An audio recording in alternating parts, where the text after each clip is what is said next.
are back to the Entrepreneur's Edge. Today's show, Tools for Success, and here with me I have another guest. His name is Jeff Glazer, who's with Hodes, Ullman, Pezin, and Katz. And I'd like to welcome Jeff and say thank you for joining us on Entrepreneur's Edge today. Thank you, Janice.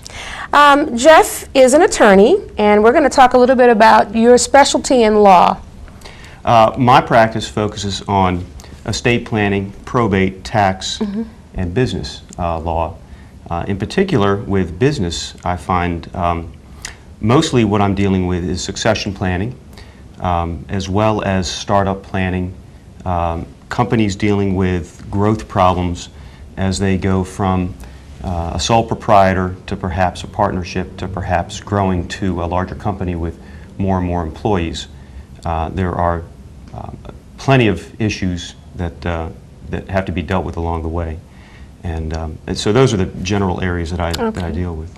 Why does it initially make good business sense for someone coming to you to have an attorney in initial startup phase of a business? That's a good question. Really, what an attorney does is help. Because you guys get a bad rap every now and then. We do. The attorneys are not cheap, obviously. But the point is, with seeking legal advice, is to really try to solve your problems before they happen. Okay. Inevitably, problems will arise. That's the nature of business. It's the nature of life. And what an attorney will try to do with whether it's a startup business, a business that's been in existence, that hasn't necessarily formalized their agreements, or one that is running into problems, an attorney will try to take steps to protect the clients from the general vagaries of business. In particular, one step that with a startup that an attorney would make is deciding what choice of entity would be appropriate. Okay. Whether it be a corporate entity, and there are different types of corporate entities. And what are some of the different types of entities there are? A corporation. There are relatively... And can you explain a little bit about what a corporation or a corporate structure would be as opposed to the other ones? A corporation is an organization that issues stock, which represents the equity in the organization. Okay. The shareholders subscribe to that stock by making capital contributions. The corporation is a separate taxpayer. It's a separate entity in and of itself, as are some of the other structures. Okay. And one of the characteristics of a corporation generally is that it gets taxed at a corporate level. Is that good or? Well, it can be beneficial, especially for large publicly traded companies. Why would that be? Because you generally, with a large publicly traded company, there are millions of shareholders. Okay. And those shareholders don't necessarily want to pay tax on the income. So they get a tax break, in a sense.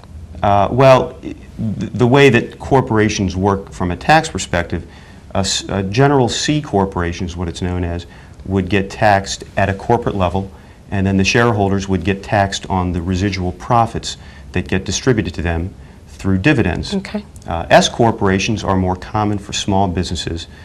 Those entities are creatures of statute created by the IRS.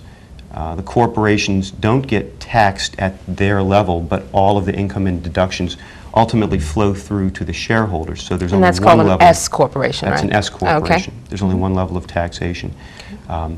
Partnerships are more traditional forms of business structures. Those don't provide a lot of liability protection. A general partnership does not provide a lot of liability protection to the venturers, to the people who are participating in the business. A limited partnership is somewhat of a combination of a general partnership and a corporation, but management is concentrated in the hands of one or more people who essentially run the business. The limited partners are there and have limited liability. A limited liability company is another type of structure, which is becoming more and more common. It's a very flexible vehicle. I was going to say, I've been seeing that quite a bit lately. They're relatively recent creatures of statute. They've been around since about 1977 when they were first created. I want to say in Nevada or Idaho was the first state to enact an LLC statute. But they provide the best of both worlds. They provide liability protection to the venturers as well as limit the taxation to one level. So there's a lot of different types of entities depending on the nature of the business, the ultimate goals of the client, and a few other issues, tax issues as well, would dictate what is the proper structure to recommend. For someone to start with, okay. Right. We talked about pitfalls of businesses. What are some ways that we can avoid pitfalls in business? Sure, that's obviously a very good question.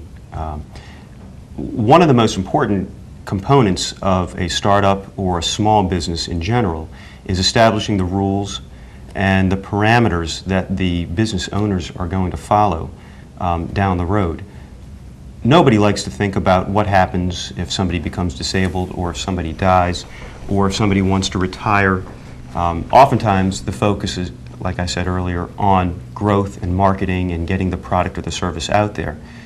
What I'm referring to as far as solving this problem is to have the venturers or the partners enter into a buy-sell agreement or some type of a corporate redemption agreement, something that would allow a set of rules to govern what happens under certain circumstances. Because what businesses and venturers want to avoid is not having a set of rules in place when an event takes place down the road. Such as what kind of events? Such as a death or a disability or a planned retirement, or if one partner wants to buy out the other partner, or if there is a capital call, if there's a need for more cash infusion.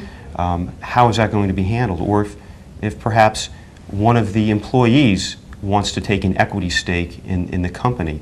And a buy-sell agreement, as they're commonly referred to, would establish those rules and those parameters.